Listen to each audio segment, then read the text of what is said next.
اعوذ باللہ من الشیطان اللعین الرجیم بسم اللہ الرحمن الرحیم الحمد للہ وکفا وسلام علی عبادہ الذین اصطفیٰ. درود بھیجیے محمد و آل محمد.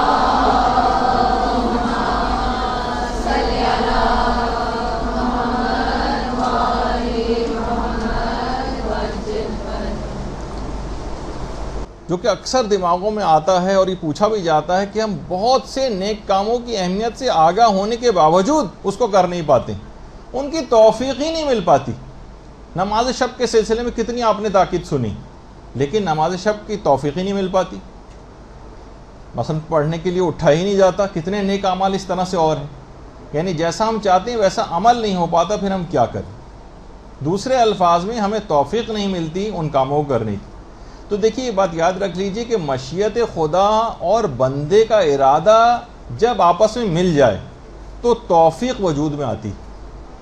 بندے کا ارادہ اور پروردگار کی مشیت، ان دونوں کو ملنا چاہیے. ان میں اگر کوئی ایک چیز بھی کم ہے تو توفیق نہیں ملے گی. اور ہمیشہ یہ بات یاد رکھ لیجئے کہ گناہوں پر اصرار کرنے کے نتیجے میں توفیقات سلب ہو جاتی ہیں. گناہوں پر اصرار، بار بار کرتے چلے جانا. امام خمینی نے بہت ہی اچھی بات اس سلسلے میں فرمائی. فرماتے ہیں کہ بہت ممکن ہے کہ نامحرم پر فقط ایک بری نگاہ یا زبان کی صرف ایک بار چھوٹی سی لغزش، ایک طنز، صرف ایک دفعہ کا مذاق، صرف ایک دفعہ کوئی برائی طویل عرصے تک توفیقات کو ختم کر دے. بہت ممکن ہے اس بات کا ہونا کہ فقط نامحرم پر ایک بری نگاہ، ایک بار فقط زبان کی لغزش، ایک طنز یا ایک مذاق یا کسی بھی ایک ایسا کوئی برائی کا کام، اس سے توفیقات آپ کو ملنا طویل عرصے تک کے لیے بند ہو جائے. اور خدا اور بندے کے درمیان ایک حجاب آ جاتا ہے. باقاعدہ جو شرح لکھی حدیث جنود و عقل و جہل میں امام خمینی نے باقاعدہ اس کی شرح کی اور یہ کہا ہے کہ یہ بہت عین ممکن ہے تو انسان کو تمام گناہوں سے اپنے آپ کو بچانا چاہیے. البتہ کچھ چیزیں ایسی ہیں کہ جس کے اندر توفیقات کے خزانے پوشیدہ ہیں، اور یہ بات ہمارے چوتھے امام زین العابدین علیہ الصلوۃ والسلام نے بتائی.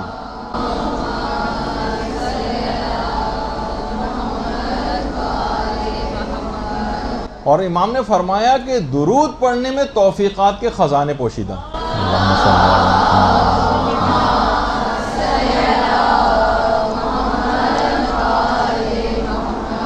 توفیقات کے خزانے.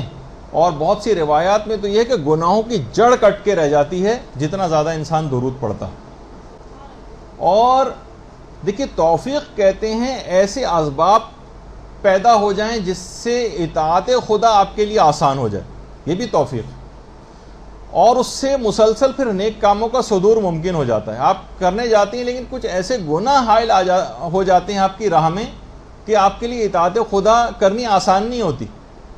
ایسی جگہ مثلا آپ کی شادی ہو گئی، کسی فاسق و فاجر شخص سے شادی ہو گئی، وہ آپ کو مثلا پردہ نہیں کرنے دے رہا ہے، وہ آپ کو کوئی اور اس طرح سے کاموں میں روڑے اٹکا رہا ہے. مثلا آپ کے کوئی اور رشتہ دار ایسا ہے جو آپ کو ان کاموں سے میں رکاوٹ ڈال رہا ہے. آپ مدرسے آنا چاہتی ہیں، وہ لوگ نہیں آنے دے رہے ہیں. مثلا تعلیم دین حاصل کرنا چاہ رہی ہیں، کسی اور جگہ سے کوئی رکاوٹ آ رہی ہے. یعنی اس کا مطلب ہے کہ توفیق مل نہیں پا رہی. تو توفیق حاصل ہونے سے کیا ہوتا ہے کہ اطاعت خدا میں آسانیاں پیدا ہوتی ہیں، نیک کاموں کا صدور ممکن ہونے لگتا ہے، اور گناہوں سے انسان پرہیز کرتا ہے جس سے اس کی راہ پر چلنا بہت آسان ہو جاتا ہے. یعنی توفیق کے معنی یہ ہیں. اب جو چیزیں توفیقات دلواتی ہیں اگر آپ اس کے اوپر عمل کرنا شروع کر دیں تو یہ راہ کی ساری حائل رکاوٹیں ہٹتی چلی جائیں گی. سوال یہی تھا نا کہ کتنے نیک اعمال ایسے ہیں کہ ان کی اہمیت سے ہم واقف ہیں لیکن ہم کر نہیں پاتے، ہمیں توفیق نہیں مل پاتی کہ ہم اس کام کو کر سکیں. تو ایک تو طریقہ ابھی آپ نے سن لیا کہ محمد و آل محمد پہ درود پڑھنا، یہ توفیقات کے خزانے اس کے اندر پوشیدہ ہیں. اللہم صلی علی محمد و آل محمد.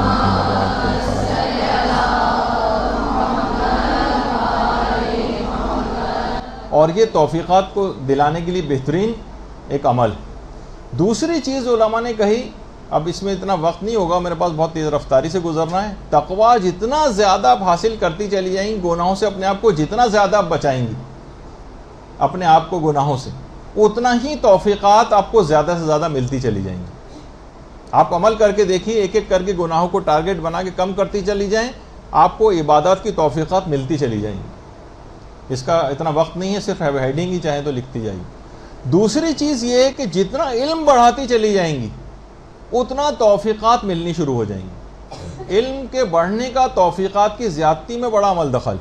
جتنا علم بڑھے گا اتنی توفیقات بڑھیں گی، جتنی جہالت ہوتی جائے گی اتنی توفیقات کم ملیں گی. تیسری چیز، جتنا زیادہ آپ استغفار اور توبہ کریں گی اتنی ہی زیادہ توفیقات ملیں گی، اور جتنا استغفار اور توبہ سے غافل رہیں گی توفیقات گھٹتی چلی جائیں گی. یہ سب آپ کے اختیار میں ہے، جتنے چاہیں عمل کرتی چلی جائیں، جتنی چاہیں توفیقات کو بڑھاتی چلی جائیں. اگلی چیز، مخلوق خدا پر جتنے زیادہ آپ احسانات کریں گی، لوگوں کو سہولیات مہیا کریں گی، ان کو آسانیاں مہیا کریں گی، ان کے لیے مشکلات نہیں کھڑی کریں گی، اتنی ہی توفیقات آپ کو ملتی چلی جائیں گی. اور جتنا لوگوں کے لیے مشکلات کھڑی کریں گی، گھروں میں لڑائی جھگڑے کریں گی، ساسوں کے ساتھ لڑائیاں ہوں گی، بہوؤں کی جو ہے ساسیں جو ہیں بہوؤں کے ساتھ لڑائیاں کریں گی، گھر کے اور رشتہ دار آپس میں غیبتیں کریں گے، ایک دوسرے کے خلاف جتنی چیزیں ہوتی چلی جائیں گی اتنا ہی زیادہ توفیقات گھٹتی چلی جائیں گی. مخلوق خدا کے لیے جتنی احسان اور آسانی آپ جمع کریں گی اتنی ہی زیادہ آپ کو توفیقات ملیں گی. اب آپ کو سمجھ میں آ رہا ہوگا یقیناً کہ توفیقات کیوں گھٹتی چلی جاتی. پھر اس کے بعد جتنی آپ کی نیت نیک ہوگی لوگوں سے متعلق اتنی زیادہ آپ کو توفیقات ملیں گی. چاہے عملاً آپ بہت سارے لوگوں کے خلاف بات نہیں کر پاتی، عملاً اقدام نہیں کر پاتی، لیکن آپ کی نیت ان کے متعلق صحیح نہیں ہوتی، ان کو آپ ترقی کرتے نہیں دیکھنا چاہتی. ان کسی اچھی جگہ شادی ہو جائے تو آپ حسد میں مبتلا ہو جاتی ہیں، کوئی اور نعمت کسی کو مل جائے تو جو ہے وہ بظاہر اچھے بن کے ملتے ہیں لیکن دل سے نیت اور نیک نیتی آپ کے نہیں ہوتی. معاشرے کی بات کر رہا ہوں، خدا نخواستہ آپ اس سے مراد نہیں. تو جتنی نیک نیتی ہوگی اتنی توفیقات ملیں گی، اور جتنا دیگر لوگوں کے لیے برائی آپ کے دل میں پائی جائے گی اتنی توفیقات گھٹتی چلی جائیں گی. اسی طرح سے اچھا اور دیندار دوست یہ توفیقات کو ملنے میں بڑا معاون ثابت ہوتا. اچھا دوست، اچھی دیندار سہیلیاں، اچھے دوست پیدا کرنا، وہ خود بھی نیکی کی راہ کے اوپر گامزن ہوتا ہے اور آپ کو بھی اپنے ساتھ لے کر چلتا ہے اور نئی نئی نیکیاں آپ کو کرنے کو ملتی.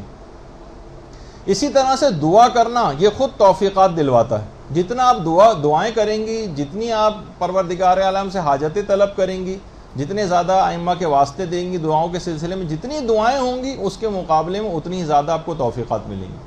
اور اسی طرح سے علماء نے فرمایا کہ جتنا آپ کا صبر مصیبتوں کے اوپر، پریشانیوں کے اوپر بڑھے گا اتنی ہی آپ کی توفیقات میں اضافہ ہوگا. اور جتنا آپ بے صبری کا مظاہرہ کریں گی، کسی نے ذرا سا آپ کو کچھ کہہ دیا آپ بڑھ کے اس کو جواب دینے لگیں، کسی نے ذرا سا آپ کے خلاف بات کہہ دی تو آپ بھی اس کے پیچھے لگ گئیں، توفیقات کم ہوتی چلی جائیں گی. ان اللہ مع الصابرین جب بھی کہا جاتا ہے اللہ صبر کرنے والوں کے ساتھ ہے. جب اللہ ساتھ ہو جائے گا تو کتنی توفیقات حاصل رہیں گی. اور اسی طرح سے نیک کاموں کی تلاش اگر آپ کرتی رہیں گی کہ رضایت خدا کس چیز میں، جیسے کہ ہم نمازوں کا سلسلہ چل رہا ہے، بہتر سے بہتر نماز کیسے پڑھیں، ثواب کس میں زیادہ ہے، ثواب کس میں زیادہ ہے. کوئی بھی عمل آپ کرنے جا رہی ہیں فوراً یہ دیکھیں کہ کون سا طریقہ ایسا ہے میں زیادہ سے زیادہ خوشنودی خدا حاصل کر سکوں. نیک کاموں کی تلاش میں رہیں.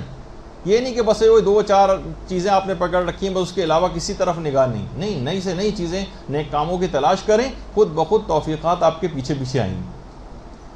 تو بہرحال دل کو اگر مائل کیا جائے، نیکی کرنے کا ارادہ کیا جائے اور مستحکم ارادہ کر لیا جائے اور پوری قدرت و استطاعت کے ساتھ اس کو وجود میں لایا جائے تو خود بخود پھر علماء فرماتے ہیں کہ توفیق مل جائے گی. یعنی مصمم ارادہ کریں اور عمل کر ڈالیں، پھر آپ دیکھیں کہ توفیقات آپ کو کیسے ملتی. تو یہ ایک سوال اس کا بھی جواب ہو گیا کہ ہم بہت سی چیزوں کو نہیں کر پاتے ہیں لیکن اس میں ہمارا اپنا قصور ہوتا ہے، جو کہ آپ نے سارے قصور بھی سن لیے، اور اس کے برخلاف کون سے اعمال کریں تو ہمیں اس کو راہ سے ہم اپنی تمام رکاوٹیں ہٹا دیں گے اور ہمیں توفیقات کے خزانے حاصل ہونے لگیں.